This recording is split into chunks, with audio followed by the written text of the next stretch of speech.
Hello, this week what we're going to be doing is a bonus YouTube because next week is Thanksgiving and I will probably take off the week next week. So what I'm doing is I am doing a sweet. A lot of you guys have asked for a sweet recipe, but a healthy sweet recipe. So I found one of those, and then we are actually going to try a Thanksgiving dish right now. We're gonna pre-make it and see how it turns out. And by the way, I haven't made it before, so we're gonna do this together. The first one is peanut butter cookies. Now, traditional peanut butter cookies have your flour in them, have your sugar in them, but we're gonna keep it all natural.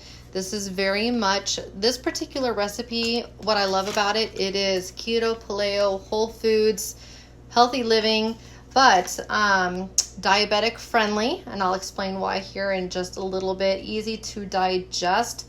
It is non-glycemic, and it even has a note for the sweetener I'm going to use. I'm going to specifically tell you the sweetener I'm using, that it does not affect blood sugar, so the carbohydrates it does contain are considered non-impact. It's considered a zero carb, so that's great. The sweetener that I'm using is Swerve. A lot of people that do either paleo or keto or low carb do Swerve. You've heard me say in the past, monk fruit and stevia are great. There's another one. It's I want to say it's erythritol. It's a good one for you. There's another one called allulose. They're all from plants. Here's the big thing with being careful about the diabetics. You don't want aspartame, sucralose, aspartame, things like that. You don't want anything artificial. Artificial does make your sugar level go up.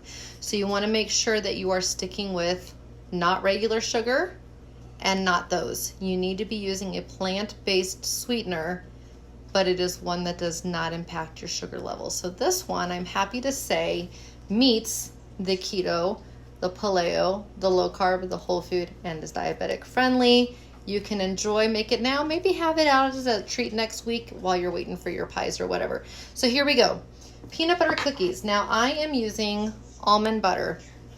I'm not allowed to have peanuts yet, but for some people you are. So I'm just using almond butter. When is 1 cup, and it will be in the instructions. When you go shopping for whatever kind of butter you're gonna use, whether it's peanut butter, almond butter, cashew butter, and the skies are the limit, right? You know, macadamia nut, I believe, has a butter out now. But here's the thing, you need to buy natural. The only ingredients in what I'm doing right now is almonds. That's it. So peanut butter needs to be simply peanuts, or cashew butter needs to be simply cashew. We don't want that extra stuff. We certainly don't want that sugar word in there, but we don't want that extra stuff. I am aware that peanut is a hard one to find. Almond butter is easy to find. Peanut butter, though, I have been told in some keto groups, if you buy the PB2 powder, you can actually measure the powder and then add the water up to a cup worth and just use that. And then you still have just peanuts with no sugars or any additives. So this is only 3 ingredients, and it's literally only 3 ingredients because there's nothing else added to anything. So I have a cup of peanut butter, 1 egg, I've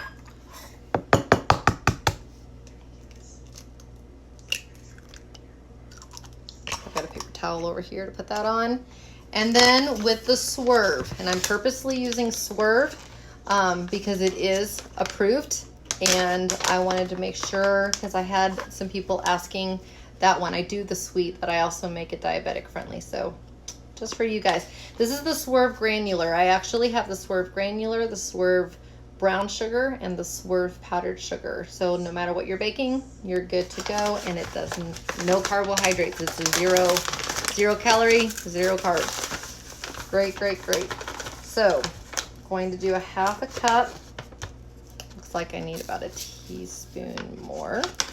It measures exactly like sugar. So if you find a recipe that you like, that doesn't have flour in it, but like fudge might be a good one. Substitute out the Lily, switch your Nestle Toll House, I know. Switch to Lily's baking chips, which uses stevia. and then you can use everything else that you need and still stay sugar-free and enjoy your fudge too. Lots of things. All right, so at this point, I am now going to mix it up. And you can either use a blender. It's only 1 cup, so I'm just doing it by hand real quick. And then we're gonna drop it by teaspoonfuls onto, so I'm just gonna, really quickly, I'm just gonna tell you, I'm gonna keep mixing this. You need to either use your palm of your hand, ping pong ball size. You want a one round, and it should make 15 of them. 15 to 16, depending on how accurate your measurements were. 15 rounds, and then you press down with a fork the crisscross. Or if you're like me and you have a 1-inch scoop, I'm just going to scoop this and put it on the plate. I will show that to you in just a moment. All right, so I have taken them out. Here they are on the cookie sheet with the crisscross, and it says bake 10 to 15 minutes. My oven's on the hot side at 350, so I'm gonna set it for like 8 minutes and check, but to each his own. Some people like them crispier, some people like them chewier. So 10 to 15 minutes about. Just to let you guys know, it has 3 grams of net carbs per cookie at 60 calories each. So if you're counting calories, I would say go for 2 cookies. It's only 120 calories, and you still have a good snack, and you've got a lot of protein. You've got the egg, pure almond butter, right? Or peanut butter, whatever you're choosing. If you're counting carbs, then go with wherever your count is in the day. So I'm going to stick these in, and we're going to talk about part 2.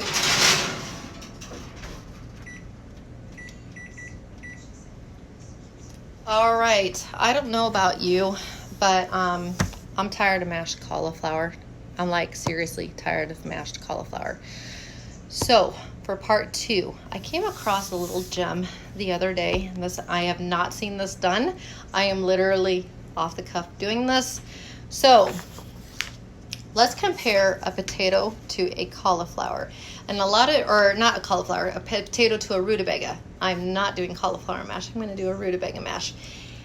When you look up a rutabaga and you just do a simple rutabaga versus a potato, you're going to think all of a sudden that the rutabaga is worse for you. This is how big a rutabaga is. I don't know how you can see. It is approximately 4 to 5 potatoes. So if you were to multiply out your potato information by 4 to get your calories and everything, you'll see the rutabaga is actually a lot better for you. So let me go over some nutrition facts. It would be a Thanksgiving thing. I am doing it tonight as a test because I want to know if I want to make it on Thanksgiving. And it would be something I would do 4 or 5 times a year. Christmas, friends coming over, and you know they can taste the difference in the cauli mash. And so supposedly they taste exactly the same as mashed potatoes. That's what they say. They even say prepare it the same. So I found some information. 1 cup boiled potato is just a cup. So now I'm going by serving size. I'm not going by potato versus rutabaga because 1 potato is much smaller than this behemoth that I'm holding right here. So a cup per cup measurements. A potato is 136 calories and a rutabaga is 51. A potato has 31.4 carbs per cup, and a rutabaga has 11.6 grams per cup. Now, tonight, that seems like a high number, but on Thanksgiving, when you're adding all of your stuff to your plate, just put a half a cup because you're going to probably get green beans and stuffing and everything else, and then all of a sudden, you're only at 5.5 for a half of a cup of a serving. So, just depending on your size of your serving. A potato has 2.6 grams of fiber, whereas a rutabaga has 3.1. It's a little bit better for your belly. Potassium. This is huge for those of you that are watching your potassium. To me, this is a downside because I need to up my potassium. But for those of you that need to lower your potassium, this is right up your alley. A potato has 1 cup cooked potato has 17% of your recommended daily allowance of potassium, whereas a rutabaga 10%. So you just cut your potassium way down. So if this turns out really good, have a mashed rutabaga. And the last thing I want to go over is the vitamin C. A potato has 34% of your vitamin C. We're in the midst of a pandemic. We need our vitamin C. So I'm happy to report that 1 cup of rutabaga, boiled and mashed, so it's even been boiled, is 53% of your recommended daily allowance of vitamin C. I will put all of these facts in the description. So what I'm going to do now is I'm going to do exactly what I would do to a potato, and I'll come back in a minute. I'm going to peel this huge thing. So I'm going to get a bowl, I'm going to peel it, and then I'm going to chop it up into quarters, and I'm going to put it in a pan of water. I'm going to salt it. Once again, just a reminder, I'm looking for mine right now. I'll have to find it in a second. Pink Himalayan sea salt if you're strictly low carb, keto, paleo. If you're just following healthy living and you want to use regular salt, go for it. But pink Himalayan sea salt for the rest of us.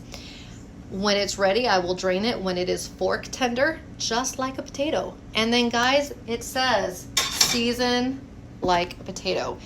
So keto, low carb. Keto would say go with the full heavy whipping cream, add the butter, add the salt and pepper or whatever. Paleo, low carb, whole foods, we might want to we're more on the moderate fat. So what I am going to do, just a heads up, I am going to do the full butter. Okay, stay away from the margarine. I am going to do the full butter. I am going to do some heavy cream because I want that creamy consistency, but I'm also going to do some unsweetened almond milk. It keeps my carb count low, but it also keeps the fat content a little bit less. And I'm going to add the salt and pepper and literally mash it. So I'll show this to you in pieces, and I will give you an honest review, because if this doesn't work, then don't make it. So we'll see what happens. I'll be back in just a minute with a peeled and cubed rutabaga. All right, so I have peeled, chopped, and I'm coming over here, have them in the water to get hot. I am just going to let it boil until fork tender. Also, and I'll plate them up later to show you, these are now just fresh out of the oven. I'm going to let them sit, cool off, transfer them onto a plate. We'll do a taste test later of everything. Now the boiled rutabaga is all done, and it is there, nice and fork tender. So I have out some heavy cream, some almond milk, salt, pepper, and butter. I'm going to get mashing everything to get together the exact same way that I would normally do it. However you do it, prepare it the same way. And we'll be back and we'll take a test of the peanut butter cookie and the mashed rutabaga, and we'll see the results. All right, so I have mashed up the potatoes the way that I like them. I do not use a blender. I know a lot of people like the whipped potatoes for Thanksgiving. I like mine just mashed with a good old masher, hand mashed. So it's semi-creamy, semi-chunky. I will hold it over. It does have a little bit of a yellowish tint. It's not white like cauliflower. You could just say, you added more butter. I honestly have not taken a bite of this. So this is kind of funny because you're getting a live reaction from me. All I know is I just can't do mashed cauliflower next week. I've been doing such a good job with it, and I want something different. So here is my first bite of mashed rutabaga to see if I can substitute that for potatoes for our whole family. That would be great.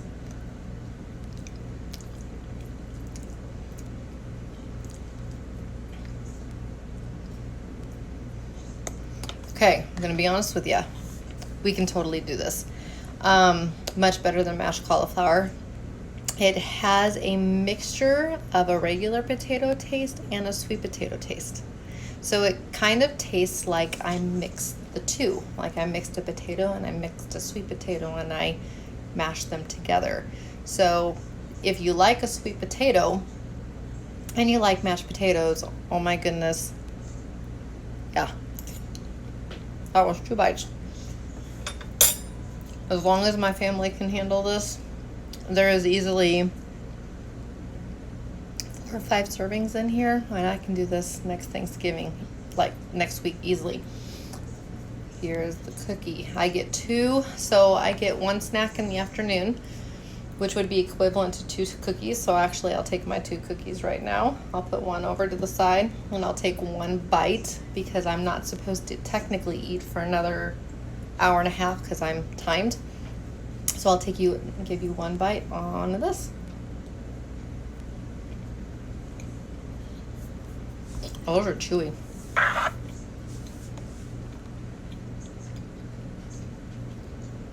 Those are really good, guys. Those are really, really good. And if you've missed having a sweet, mine tastes like almond peanut butter cookies because I use the almond butter. If you find a peanut butter substitute, use that one too, or cashew, or change it every week.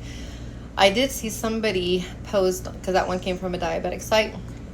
I'll just hold up the one I took the bite out of, that they take a bag of the Libby's baking chips, the melted chocolate ones, and you just melt it in the microwave for like 30-second intervals, and you dip half and you set it on wax paper, and then you have a kind of like a peanut butter cup cookie if you want to do that, and it's still sugar-free. So there you have it. There is our 2-in-1.